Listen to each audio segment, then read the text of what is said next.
Afurri kee nu barbaade. Waan hin baamne kee karaa kee baane. Dartee kan nama kanaan nu ga'uu jaallatte. Ol si qabna si eebbifnaati gaariidhaati guddaadha. Galanni siif haa ta'u. Olol jedhi bara baraani. Ulfaadhu yaa Waaqayyo. Daqiiqaa kanaaf yeroo kanaaf maqaan kee ulfaadha. Egaa daqiiqaa kana fuula kee duratti argamneerra. Balballi ulaa bantii waaqarraa nurratti banamu. Araarri jabaan nuuf haa ta'u. Sagalee keetiin gidduu keenya deddeebi. Hidhaa keenya hiikii kan nu dhiisi. Meetti fooyyesaan tokkameen jedha. Arguma keessan akkasiin nukkubne tokko bukkeetti qabadhaami hafuurri Waaqayyo si bukkee dhufu. Galgala kana dabalee dhimmi kee ilaalamu. Hidhaan kee haa hiikamu. Ba'aan sirra jiru sirraa lafaa haa dhufu. Waaqayyo waaqarraa sagalee isaatiin gara kee haa dhufu. Lafi kee haa beekamu galgala kana. Gaaffiitti qabattee dhufteef deebiin siif laatamu. Hafuurri Waaqayyo inni jabaan, harki Waaqayyo inni guddaan galgala kanaa siif mul'atu. Kanaan kan mormu seetanni fayyina kee mormu daqiiqaa kanaa kaasee waraansa jabaa waraanamu. Harki kee inni guddaan haa dhufu. Sagalee kee nutti dubbadhu. Maqaa Yesuusiin ameen. Dabalee nagaan Waaqayyo ammas isiniif haa ta'u. Nama si bukkee jiruun nagaan siif haa ta'u jedhe. Nagaan siif haa ta'u. Dabalaa ma jedhaa maal? Nagaan siif haa ta'u. Dabalaa jedhaa mayyuu? Nagaan siif haa ta'u. Bara nuyi jiraanne yeroo nuyi jiraanne mana nama baay'eeti kan dhibee gabaa nuyi hidhannee waa bitannee gallu kan dhibee isa isin amma jettaniidha. Ameen. Isiniif garuu akkasuma ittiin tola kennan. Ameen. Ammayyuu dabalii ma nagaan siif haa ta'u nama si bukkee. Nagaan siif haa ta'u. Eeyyee. Waaqayyoon galgala kanaa guddaatti gammannaa. Sagalee Waaqayyoo keessatti tokko dubbisee daqiiqaa gabaabaa sagalee Waaqayyoo walii wajjin hirmaachaa Waaqayyoon walii wajjin hin kadhannaa. Waaqayyoon deebii deebisu dhufeera. Ameen. Akkasidha Yaaqoobtu namatu dhibe malee laficha lafa onaadha malee Waaqayyo as jira. Ameen. Bita bilaan tokko Waaqayyo jala jira daani. Waaqayyo jala jira. Sagaleen keessa lamma baay'ina keessa ni baay'ee manga waluma tokko dabalaatii as jira Waaqayyo daani. As jira Waaqayyo. Innatti barbaadachuu dhuftee Waaqayyo as jira. Ameen. Namni kama dhibu Waaqayyo gaaffii keef deebii qabatee rakkina keef furmaata baatee galgala kana dhufeera Waaqayyo. Ameen. Sagalee Waaqayyo keessaa iddoo tokko dubbisa. Macaafa seera uumamaa boqonnaa 37 lakkoofsa sadaffaa isaarraa kaasee akkas jedha. Yaaqoob inni Israa'el jedhamee ilma dulluma isaa jala argate waan qabuuf Yoosefiin ilma isaa hundumaa caalaa hin jaallata. Qoloo dheeraa harka qabu hojjechiise. Obboloonni isaa garuu akka abbaan isaa obboloota isaa hundumaa caalaatti isa jaallate yommuu argan isa jibban. Nagaasitti hin dubbachuu hin dandeenye. Yoosef abjootee obboloota isaatiin yommuu hime ittuma caalchisan isa jibban. Inni abjuun ani abjoodhee kana dhaggeeffadha. Kunoo nuyi maasii gidduu bissii hidhiina turre kunoo bissiin koo ol ta'ee qajeeleen dhaabbata. Bissiin keessan immoo isatti naanna'anii bissii koof hin gugguufu turani jedhee obboloonni isaa deebisanii ati dhuguma mootii nurratti taataaree yookiis dhuguma aboo nurratti qabaattaaree akkasitti waa'ee abjuu isaatiif waa'ee dubbii isaatiif ittuma caalchisanii isa jibbanii. Ameen. Ameen. Amma lakkoofsa 8 isa jiruun dubbisee sagalee Waaqayyoo addanatti akkas jedha. Maatii tokkotu ture jedha. Maatiin kun mana tokko keessa walii galtee baroota jiraatan hundumaa keessa jiraatanii Yaaqoob maatii isaatu jira iddoo kanarra. Yaaqoob yeroo jiraatee bara jiraateef guyyaa jiraate hundumaa keessatti nama Waaqayyo isaa wajjiniin ta'ee waan hin jiraanne isaa jiraachisee lafa onaatti hiriyyaa dhugaa isaa ta'ee bara obboleessa ari'atu eeboo darbannaa jalaa isa baasee isa gargaare ture jedha. Haa ta'u iyyuuti malee Yaaqoob bar tokko jedha mana dhaabbatee bultii godhatee jireenyi itti tolee jireenya erga jalqabeen booddee gara dhumaa irratti mucaa ta'e tokko dulluma keessa godhatee jedha. Maqaan isaa Yoosef jedhamaa jedha. Mucaan kun gaafuma dhalatee kaasee harka Waaqayyootti irra. Ameen. Harka Waaqayyoo sirraan deebiin. Ameen. Obbolaan Yoosef nama baay'ataan dursanii dhagaa dhalatanii bifa qabaatan qabeenyaa qabaatan beekamtii qabaatan malee mul'ata isa Yoosef qabu abjuusa Yoosef qabu hin qaban. Namichi kun gaafuma dhalate gurbaan kun boo'icha baay'ee keessa darbeen booddee rakkina guddaa keessa darbeen booddee hin dhalatee jedha. Erga dhalateen booddee abbaan isaa sababii isa jaallatuuf qolloo harka qabutti uwwisee ijoollee isaa keessaa adda baasee mallattootti godhee isa jaallata ture jedha. Galgala kana akkasii lallaba xinnoo tokko lallabaa waan ta'uun beektu mul'ata kee hin gatiin lallaba. Meda bal nama si bukkeetti mi waan ta'uun beektu mul'ata kee hin gatiin. Waan ta'uun beektu mul'ata kee hin gatiin. Egaa sagalee Waaqayyoo akkas jedha. Yoosef dhalatee guddatee nama jabaa yeroo ta'aa deeme keessaa jedha. Ergamaan Waaqayyoo halkanitti dhaqee gara isaa dhaqee itti dubbata ture jedha. Itti haasa waatti mul'isa. Ijoollee Yaaqoob namni 11 warri hafan ishee durbaa dabalatee nama 12 isaanii mana keessa kan jiran rafanii ganama ka'u. Gurbaan waa argee ka'a. Ameen. Meerra yoo qabi waan sitti hima Waaqayyo jechi yaban. Ameen. Tabani moo kaas ayyaanni si balaa ta'u. Ameen. Mul'ata addaa Waaqayyo si wajjin haa ta'u jedha. Isaan booddee gurbaan kun guddachaa gaafa deemee gaafa ganama ka'ee waan argee.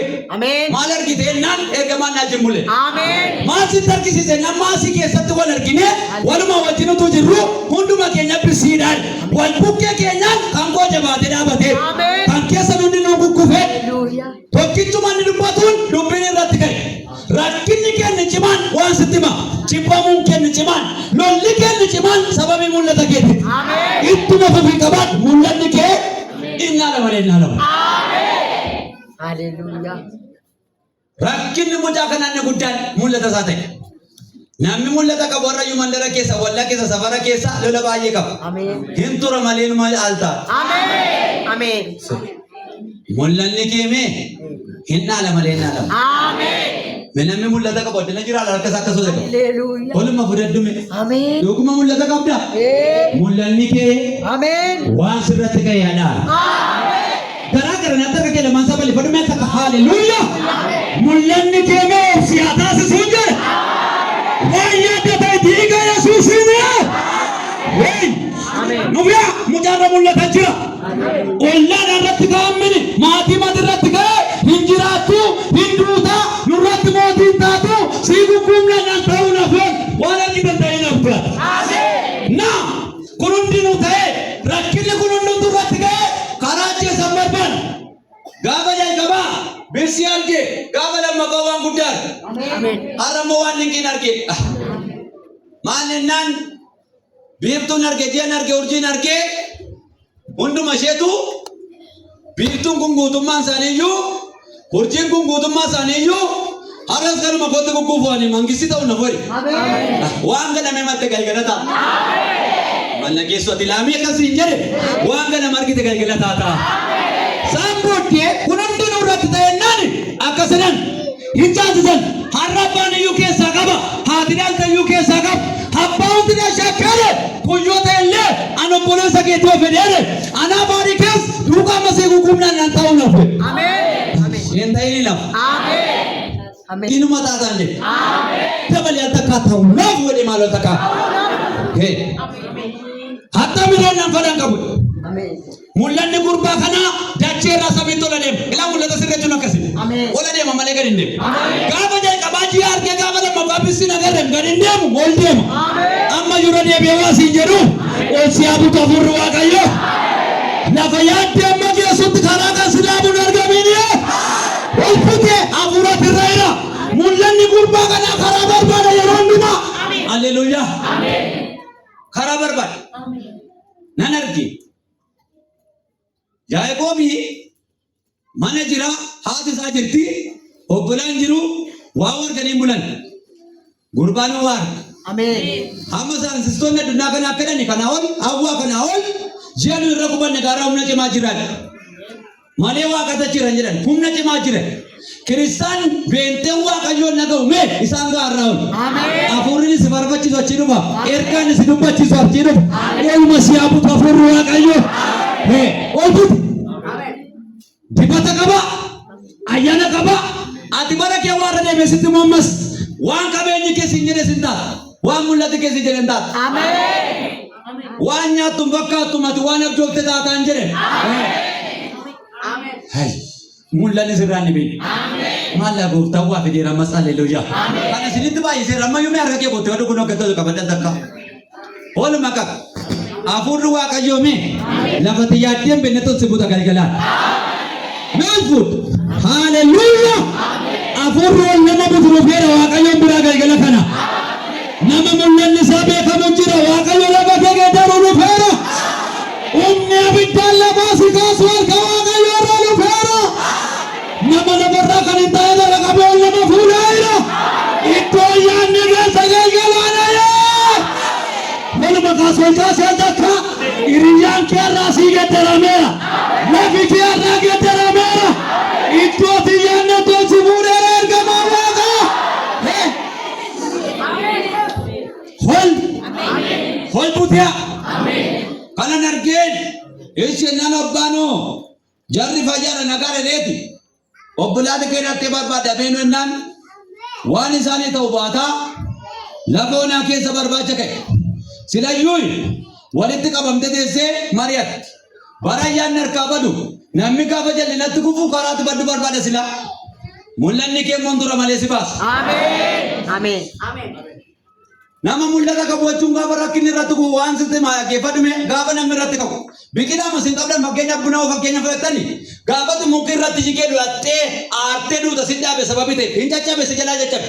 Bara gad gaafa hidhattu muka tokkitti dhaabboose muka 10 dhulatee si eega. Ameen. Waluma si yaabutu waaqa. Fillatan sirratti kufameef cabdee nafta. Sirratti kaa'ameef sachiin hin baddu. Waaqayyo karaa tokko si balleessuu barbaadu akkuma sina sanga nama dubbate karaa baay'ee si laachisiisa. Gurbaa qabanii har'a wangaltoodhan maal jennaan nurratti mootii ta'uun kee sobaa mul'anni kee karaatti hafe mul'anni kee karaatti nafu. Kana darbitee mul'an hin danda'aman abbaan kee inni si jaallatu manatti hafe hin boosif nafaaju manan si galaafachuu qabnanan qabanii obbola wayyaa irraa baasanii qolee abbaa irraa baasanii boolla wantu buusan. Ayyaanni irratti ayyaanni sirraan badii. Wayyaan irraa beeraa ayyaanatti tafe inni abbaan itti bite tafe irraa bee inni Waaqayyo irra kaan irratti tafe. Amma namni maaree keessaa sirraa fudhata malee ayyaanni sirraan baduu mi'a. Ameen. Mala badaa tokko ameen jedhi maalo. Sittaaf ayyaanni Waaqayyo bara baraan. Bara bala booseeman. Guddaadha Yesuus. Mala booda dargaa kun Waaqayyo waan sirra kaa. Para hundumaa sirraan banne ayyaanni sittaa qabaatu yoo. Kittaan jaarsarra bee ayyaanni tafe. Qullaa boolla keessa ciisa ayyaanni jabaadhuun badduudha. Lubbuu keessa baafne nan achuma keessa ruubeen hin hangafi akka jedhe hin ajjeefne. Hara keenyas gumaan goone hin gurgurra kanan. Achi dhuftee mootiin irratti taatee hin gurgurranii naggaatota shimaaletti gurguranii. Insoke kullaa gurgurame sok. Ameen. Oolaa qaltee wayyaa isaatti dhiiga jobsitee hindu'eettee hirbaata gaddamaatii nyaachiftee duuka dhattee sandeetti ijoolleen obboleessa keenya du'ettee fayyaa boossi. Baala gaddaa buufatanii boo'icha guddaa bu'anii biraa galan abbaan garaa kutatee dhuguma nyaatame si'a mucaan jira. Ameen. Bagan du'in dubbiin haftee naan hin taataasa jedhame. Ameen. Lubbuudhaan jira gurbaan hin gurgurame malee iddoo isaa dibame malee mucaan jira al tokko jira jettoota dabali jedhe maalo siiniyyuu yoo wana nama meeqatu iddoo meeqatu xonkaayii meeqatu budoota meeqatu ajjeennara sinye iddoo fuftee jiraata akka gammadde hafuurri keessaan gara irraa ka'eera najjeemneet mucaan jira garuu iddoo itti gaddarame malee hin gurgurame malee Orina gadaa ta'e malee ayyaanni duukaa irraan jedhe ayyaana jira ayyaanni duukaa sokke hojjaa duukaa namne duruma tuqooloon itti lamina ayyaanni raram ganama dursee si arge waamicha loltata si achiin badduwaati. Gadi buusanii hin gurguranii birrii ishee hirmaatanii hin nyaatanii bu'anii galanii barat ture guyyaa faffagaata mucaan ammayyuu jira. Kanaan dhumeere hin gurgurame mana mootitti dhaqee Gaafa natti jiraachuutu qabu isa lammaffaa ammas haati manaa mootii boqonnaa 39 lakkoofsa 13 irratti wayyaa irraa baaftu mucaafa mana ta'eera wayyaa yoo irraa ba'eeyyuu ayyaana akka irratti hafu. Namni waan barbaade sirraa kaasu ayyaanni sitti hafu abee. Isaa godhanna ta'eera maalima godhatu leenjii qaba mucaan boolla kiyaanon ba'een addana keessatti hafaan sirraan fudhatamin harka Waaqayyoo. Mana masih mungkin harga ke kai sirram pada tamina furwa kayo de malo. Gurguran. Abani mana mau lihat kasan. Bokona sudah meter barai. Obola kaje. Sudah bisa kali rati. Ada mana mau itu ya rabas. Ayah nama yujir. Amin. Jiran je. Amin. Ayah ni jira. Amin. Ayyaanni jiraate naan badduma. Kunin minuutai. Boqonnaa 41 lakkoofsa tokko irratti abjuu warra jedhamanii mana dhagaa manni dhaqee ayyaanni mee loltuu sodaatee biraa namne warra abbaa murtii sodaatee biraa namne ayyaana duukaa deeme. Anammas irra deebi'ee siin jedhalaame namma taphate siniisa firra taphanatta siniisa ayyaanni si duukaa jiraata bara baraan. Duka jirat, abjuu warra jedhamanii ke. Inni dhamee hidhaadhaa hiikamee wajjinumaan inni dhamee hiikamee mana mootitti gale. Boqonnaa 41 irratti mootitti abjuu karaa baasu barbaada hafuur. Karaatti barbaadatte caalmaa hafuurri karaa si baasu barbaada yeroo hundumaa.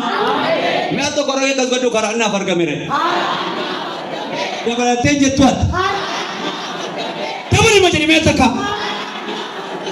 Orang karasi sa kafir si dua hadar barna kasi. Karar. Moti tab tula kena kya? Kanisi si ada mana ada? Kanam jo tu apa mana? Karabal balayo si pasang karabor tu amam tamale saja dah minta tat. Ada mana tu sisi? Moti tab tula kela farra kasir kaman nake. Hirap tuet.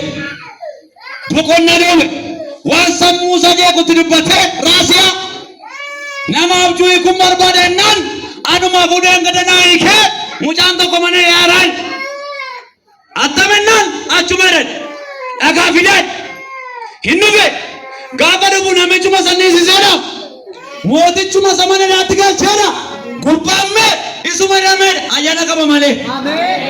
Mucaan ayyaana qabu baddeen badde bara kanaan booddee waan sittim. Amin. Namni qabeenyaa qabu agaddu namni konkolaataa meeqa qabu ijaarsa meeqa ijaareeru agaddu mucaa ayyaana qabooti kanaami abdii qabda. Mee takka warra ayyaana qabdu fataani mamila ke warra gaddu ta'i. Ijoollee Waaqayyoo keessa joonjoftuun gadadoftuun waamtu waa hin jirtu aqallattu afurdattu adabdu aqabaattu abiddatti irraa boba. Mida bara illee keessatti qabe mallattoo sittaa ta'u. Dabali dabali badu mallattoo sittaa ta'u. Mul'anni keessa fuudhee baawwan galaa. Hai. Dhufe karaa barbaade. Boqonnaa 42 irratti mootiin akkaalee hiikaa dhufe. Karaa argamee hafe. Mootiin waame namni itti sun jiru itti gaafatamaa waame itti si waamee hafuurri Waaqayyoo. Waame mootiin waame nama taraa miidhaa sidanaa turu inni addaatti barana. Mana mana tokko maal waamee jedhi maalati. Itu waamante waan guddaati. Mina malee takkaatti waamameera inni maata. Dabali ma jedhee ammayyuu. Mootiin si waameera waan karaa si dhaabuun jiru si achi. Mootiin waame. Maalennaan hidhaa hiike. Gaaffii deebisan. Lafa jiru baay'ee iddoo jirtu baay'ee qabdaa tammaan booda. Waa leellooyi. Meeshaa beeksisa dhagee wal qabu. Ani waan isaan beeku hafuurri Waaqayyoo mee. Amin. Sila kana erga waan kana fakkaatu obboleessi keenya guddatan dubbateera. Waaqayyoof galanna ta'u. Waan akka gaadaa wanti namoota galanii karabaan nabanii gaarraan banamee garaagaraan waan akka qilloo wayitti waan namatti hidhamee jirutu ergamaa raasa si duraa buqqisa. Galgala kanaan booddee nama baay'ee milkaa'e. Markuma kee akkas bal'ifadhu sirraa hiikameera. Mul'anni keessi fuudhee baagay galaa. Mul'ata. mul'at. Nama ayyaana qabnu jabaadhat. Bara kana ammoo lafa itti hin taane hin jiru. Iddoon sin barbaanne hin jiru jedhe. Dibatti sirraan ni beekti. Ayyaanni jiraan ammoo. Ameen. Waajjira isa kamiin isin natta. Mana warra firaan qabnees, mana warra hiyyeessaas, mana warra sooressaas. Walga'ii guddaas walga'ii xinnaas natta ayyaana si keessa. Ayyaanni meeshoo konkolaataa geejjibeen na dhabne. Farda ilkaniin guyyaa fiiguudha ayyaanni. Haleluuyaa. Anoo sin eebbisan mayyuu ija kee walirra buufadhu meetta qarqee ol kaafadhu. Ayyaanni sii balaatamoo. Ulaan sirra tabanamoo. Lafa yaaddee meenne tabarkii. Nana labda ayyaana naaliya. Meetta kanaa ta'ee animaalee. Kabali jedhee amayyuu. Naagana bali jedhee. As lola bikao taneja kuraba. Haleluuyaa. Amen. Amma itaa jana buusaa mina kas godhanii abbaa kee walaananii nama dhibba sadii ol galmaa tokko dhibbe sibbaa galgala kana. Hiitaa kee keessaa fuudhama. Baba keessa nunu mado wala fuudhi meesii ka fuudhamu itaan kee. Iddoon antatti na himmaa maqaa Yesuusiin. Keessaa buutamiyaa. Hingatiin mul'ata. Mul'anni jiraannan hin taataati. Rakkinni kiristaanonni guddaan waan namni waan jedhame ta'uu dadhabeef ayyaanatti irraa bada. Ayyaana bada. Ayyaanni jiraanna ammoo dhadhabacha baata. Ayyaanni jiraannan nama baay'ee sii yaafata mana jaalataniiti. Waa'ee soogiddaa baratta itti miisin. Soogiddi Waaqayyo badeen badu jabaan. Dibicha didaayyuu soogiddaan leenjisu. Waaqayyo siin diddoota baay'ee leenjisa ganaa. Hello Nababu. Goota no raba. Ilame kambarri keetti nama baay'ee dhufee gala kanaan jedhe. Amen. Kaleessa baratan jimaata baratan waa'ee soogiddaa irra deebi'uu nan gaafatu. Dibicha namaan qabamne soogiddatti qabannee nan soogidda irraa boodee kambarritti gala. Waaqayyo mee lallaba kee mi'eessee, faarfannaa kee mi'eessee, raajummaa kee kadhata kee mi'eessee, didaa baraabdine kambarri isaatti galchataan jedhe. Hini kami nagia. Amen. Moti deh. Jiraachuu jalqabe. Amen. Boqonnaa 42 lakkoofsa tokko irratti mee beelli biyyatti bu'ee jaratti hin bar tokko qullaa irraa baafte miilla qullaa taate rakkinni mataa ishee irratti wal ga'ee rakkatte gurbaan mangistii ta'eera biyya. Amen. Haleluuyaa. Iddoo jaallatti waame waaqni. Amen. Lafa isheen argitee ittiin goomannetti mootii godhe. Amen. Mucaala konkolaataan bitameera jarattiin miillatti waan kaattu dhabdee lafa deemte. Sagaaficha qullaa boolla buutee reefuu ta'arti gurbaadhaan mul'ati raawwate. Amen. Lafatti si qaban hin dursee yura si buuseera waaqas. Amen. Innaatti minaan barbaachisadatti qalqalloo baachisee waaqayyo. Warra si rakkisan akkatti dhiisee deematu waaqayyo. Waan ejensii biraatti har'aa kana dachaa baachisa malee. Amen. Qalqalloo baachiseeti afurri waaqayyoodha. Moofaattu bisee geesse. Gurbaan bifi qajaramee hin beekamu iyyuu wallaalchifateera jarattiin bifirraan gedderamne makuma barasitti. Haleluuyaa. Warri nama waaqayyootti darbammee bara baraan hin gedderaman isin jijjiira waaqayyo. Kana keessa nama lamaan lallabaa waan dhaggeeffadhu. Yookaan ati isa miidhaaruudha yookaan isa miidhamaaruudha. Waluma duukaa deebinsiin ufeeraan jaa. Maalli makoo ta'e? Waaqayyo guddaadha. Amen. Mee dabalaa guddaadha waaqayyoodhaan. Qalqalloo baattee joora joonjaa gaafa jennatti eessa dhuftan ennaan baddaa Israa'elii dhufneet itti nimne mana hin jenne nama namuyyuudha. Konkolaataan bitamee fi innoo hoyyaan itti geddaramee ayyaanni nama guddaa godhee ayyaanni nama guddaa si godhe. Hin taatan jedhe. Soo geddareera ayyaannu si geddara. Beekta akka ayyaanni na geddareedha. Dabalama jedhama. Ani waa'ee ayyaana waaqayyoo kana akkatti sitti mul'ama. Ayyaana jechuun bara namni baay'ee si jaallatu si maduukaa ta'a. Bara maatii keessan gidduu fira keessan qomoo kee gidduu jirtus waaqayyoon ayyaana isa siif jinta. Bara biyyaan jirres ayyaana si maduukaa ta'a. Gammasitti si dubbate gammanatti si dhiisu nama nama bara baraan. Mee tokko nama waaqayyoo jedhani. Minanitti gurguree qodaa keessa kaa'ee gaddisee gaaf tokko ka'e ranaa gugguuftu jira. Amen. Inni baricha manatti dubbate biyya Gibxitti raawwata. Amen. Waaqayyo bar tokko dubbata bal tokko si raawwata. Amen. Me warri takka waaqa waasanii dubbatee beekora keessa wal qabadda.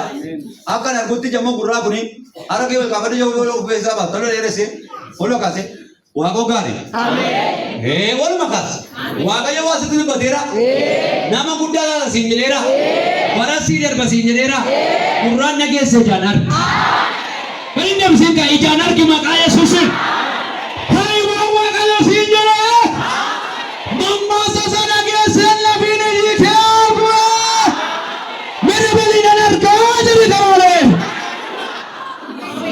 Sabarichaatti dhagaame gugguuftee nan ol jedhaan gaa'e.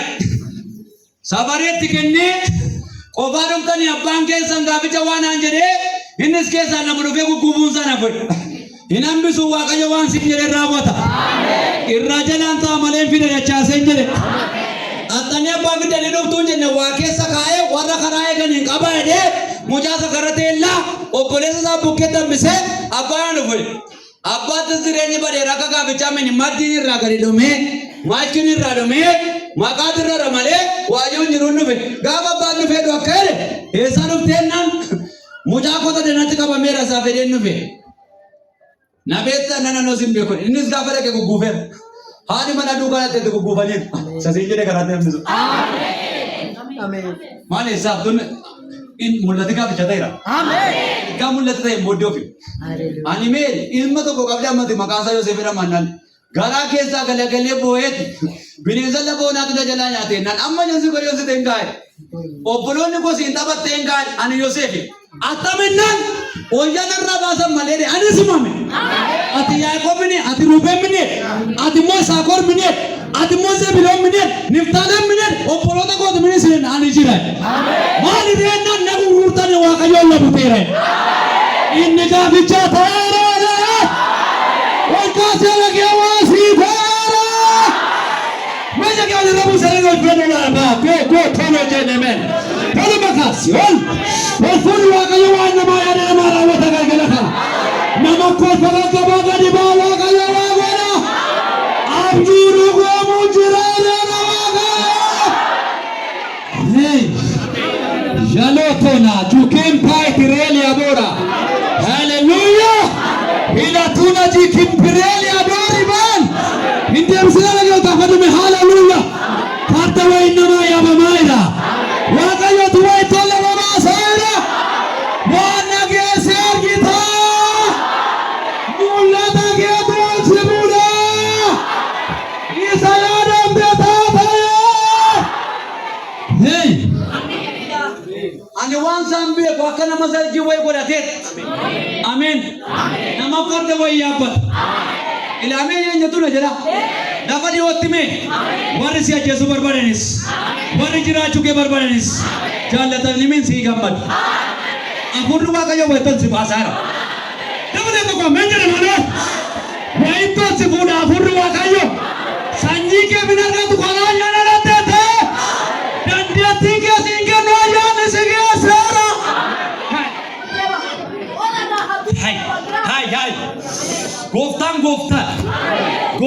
Gooftaan.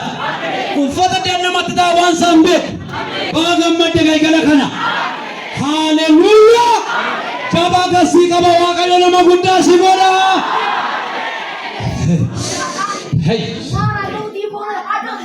Hattaminnaan hin galtan hin jiraattu. Abjuun raawwateera seechi dhimma hin qabu. Garaan kee moogaa nafin abjuun siifa raawwata. Abjuun raawwate. Fi abjuun raawwate ni.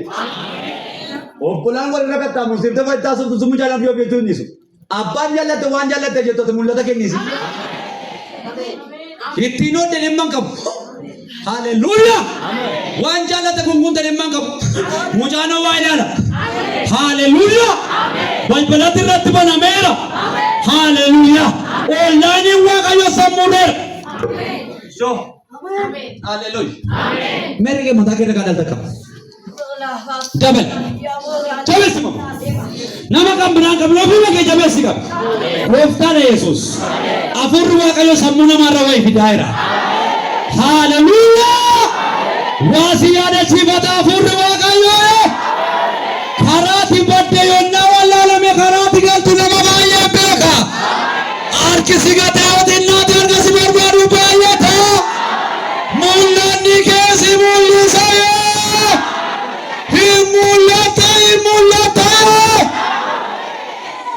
Gadinni simma sammuu makee jabeessi qaba. Gooftaadha Yesuus. Waaqayyo jabaadha. Akka sakaafa namni eebbifamee giraajuweet ta'utti nama lafarraa kan hin taane waan calaqqisaa wayisannu namaan rakaa. Lakkoofsa namootaa baay'ata waaqayyo wayi godhaadha galgala kana. Eebba addaa si eebbisaa furru waaqayyo. Mul'ata kee dhugaama baga gammaddee. Nama baay'ee nama kee bara dhokattee namtu'e. Si baasa mul'anni kee. Ofirraa fuudhee takkaa lafi koo beekamee reedhamee. Dabali jedhe. Mee dabali jedhe maal? Lafa eenyu? Lakkii firan qabdu. Nama si gargaaru hin qabdu. Attamitti lafi kee beekamasi? Ayyaana jira lafa kee beekama. Maqaa kee yaadatamman. Mee namni maqaa isaa yoo orgisa lafa. Yaadata maqaa kee. Nama si bukkeen nageessisiiti guddisima maqaa kee waamne. Abaluu odhaan jedhe. Dabali jedhe mee. Lafa kee beekama siin jedhe waaqayyo dhimma. Dabali ma jedhe hin jedhe. Dabali ma jedhe amma yuuti dabali. Hin beekama lafi kee. Mee itachi sana kee lamaan sana akkas bade fadhu. Bali sokumarra. Sabaatee kan si qabee harka waaqayyoon sirraa kuteera. Mamalisi hallelujaa. Daangaa sitti ijaarame sirraa diigameera. Lafi kee beekameera. Ammayyuu itachi waaqayyo jira. Lafa siisa bareetti kan argamu waaqayyo. Lafa gabaabuu kanarratti laftu. Mul'anni kee hin dheerata. Lafi kee hin barama. Hini yaabatamta. Bara si darba. Nama si argaya. Dabali sagalee guddaan lafi koo barameera himayuu. Tokko. Lama. Isinuma dabali jedhi maaloo. Harka kee walitti buusin illee guddaa waaqayyo lafi hime.